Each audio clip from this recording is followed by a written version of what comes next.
আপনার সন্তানের বয়স 3 থেকে 4 বছর, তাকে নিয়ে আপনি উদ্বিগ্ন। সে ঘন ঘন শ্বাসকষ্টে ভুগতেছে, সে অ্যালার্জিতে ভুগতেছে, সে নিয়মিত খাবার দাবার খাচ্ছে না, তার ডে বাই ডে শরীরের ওজন কমে যাচ্ছে। কি হতে পারে? এটা নিয়ে আপনি খুব দুশ্চিন্তায় আছেন। মা বাবা দুশ্চিন্তায় থাকা অস্বাভাবিক কিছুই না।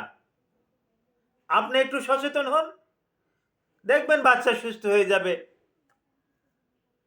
আসসালামু আলাইকুম রহমতুল্লাহি ওয়া বারাকাতুহু।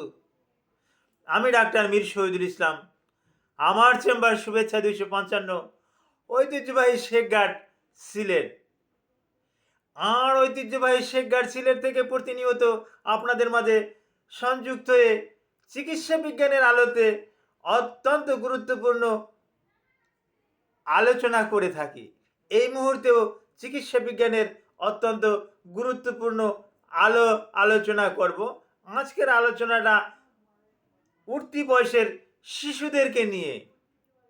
এই উঠতি বয়সের শিশুদেরকে নিয়ে কিভাবে যত্ন করা যায় এ ব্যাপারে একটু আলোচনা করব। অনেক দর্শক শ্রোতা জানতে চেয়েছেন, স্যার অনুগ্রহপূর্বক যদি আপনার চেম্বারটা বলে দেন। অলরেডি কিন্তু আমি বলে দিয়েছি, শুভেচ্ছা 255, শেখঘাট, সিলেট। হ্যাঁ, তারপরে অনেকে জানতে চান।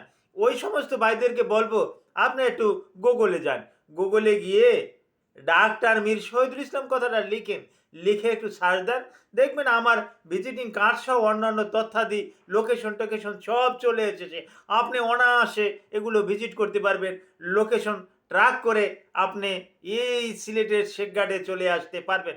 জি দর্শক শ্রোতা, অনেক বাচ্চাদের বয়স 3 বছর 4 বছর, ওরা এখন পর্যন্ত পূর্ণ জ্ঞানের অধিকারী না, ভালো মন্দ সঠিকভাবে বুঝতে পারে না, যার পরিপ্রেক্ষিতে ওরা ওই এতটুকু বোঝে যে বাবা মামার কাছে গেলে ও বাবা মা মারধর করবে, করবে, তাদের থেকে একটু দূরে সরে এসে একটু খেলাধুলা করে। এই খেলাধুলাটা অনেকে পানি ধরে, ঠান্ডা ধরে, হ্যাঁ, ঠান্ডায় না পানির ভিতরে নামে, একটু গরমের ভাব পড়লে ঠান্ডায় নামে, বা বুকে ঠান্ডা লাগায়, বা ঠান্ডা বাতাসে দৌড়ি করে, যার পরিপ্রেক্ষিতে তার ঠান্ডাটা কিন্তু লেগেই থাকে।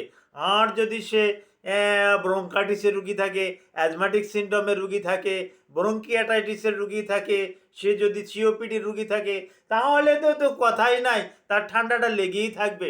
আপনি তাকে মন্টিলুকাস খাওয়াচ্ছেন, লিবোস্যালবিউটামল দিচ্ছেন, স্যালবিউটামল দিচ্ছেন, ব্যাম্বিউটারল দিচ্ছেন, হ্যাঁ, ডক্সোফাইলিন দিচ্ছেন, এরকমের অনেক কিছু ওষুধ দিচ্ছেন, কিন্তু কাজ হচ্ছে না।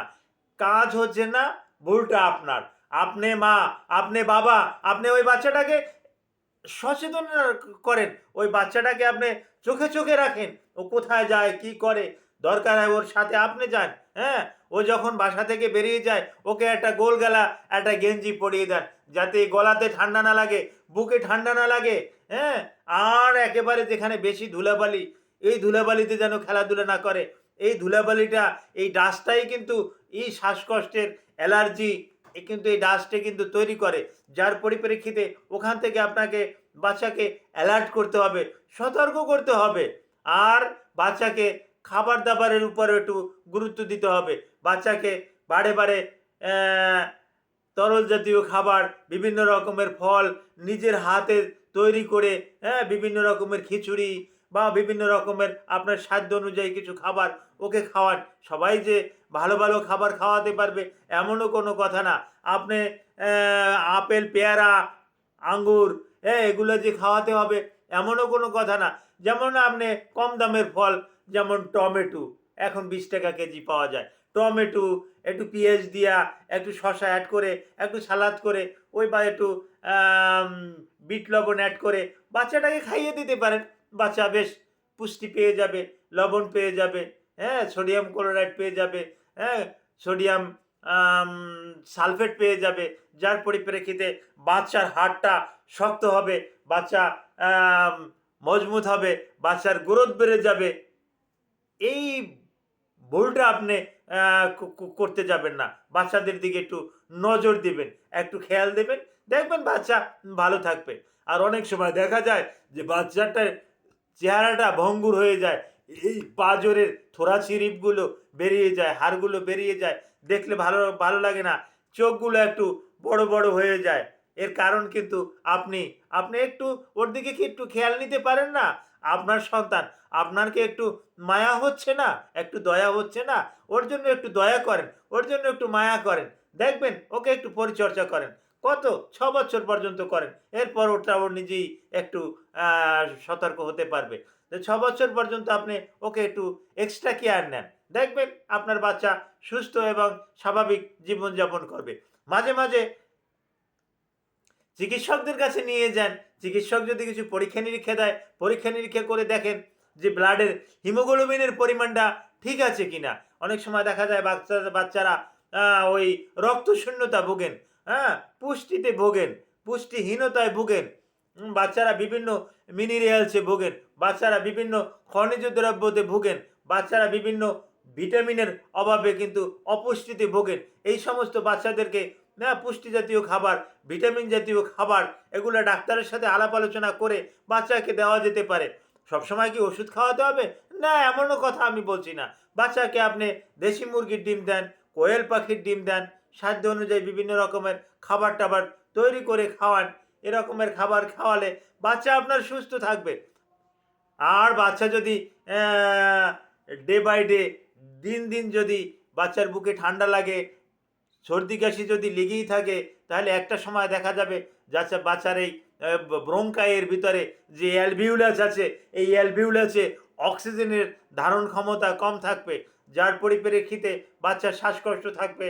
ওই সেরাম, আইজি, ইসোনোফিল এগুলো বাচ্চার বৃদ্ধি থাকবে, যার পরিপ্রেক্ষিতে বাচ্চা ডে বাই ডে একেবারে নিস্তেজ হয়ে যাবে। অনুরোধ রইল এই সমস্ত বাচ্চাদের দিকে আপনি দৃষ্টি দিন, একটু সতর্ক হন, দেখবেন বাচ্চা ভালো হয়ে যাবে। এই বাচ্চার স্বাস্থ্য সম্পর্কিত আরও বিভিন্ন রকমের প্রশ্ন আপনাদের মনে জাগতে পারে। আমি আপনাদেরকে অঙ্গীকার করলাম, আমি এই যেটা আম ইউটিউবে দেব, ইউটিউবেও কিন্তু আমার হোয়াটসঅ্যাপ নাম্বারটা আছে। আমি কিন্তু আপনাদের সুবিধার জন্য নাম্বারটা দিয়ে রেখেছি। এই নাম্বারে আপনি শেয়ার হয়ে এই নাম্বারটা অ্যাড করে আপনি আমাকে সরাসরি কল দিলেও আমি রাগ করব না। আপনি যে ভাই হন না কেন, আপনি যে বোন হন না কেন, আপনি যে কোনো সময়, যে কোনো দেশে বসে, বাংলাদেশ তথা পৃথিবীর যে কোনো প্রান্ত থেকে আমাকে কল করতে পারবেন। আমার ভিতরে ওই রকমের রাগটা পাবেন না। যদি রাগটা পান, তাহলে আমাকে আপনি ব্লক করে দিয়ে দিতে পারবেন। ধন্যবাদ।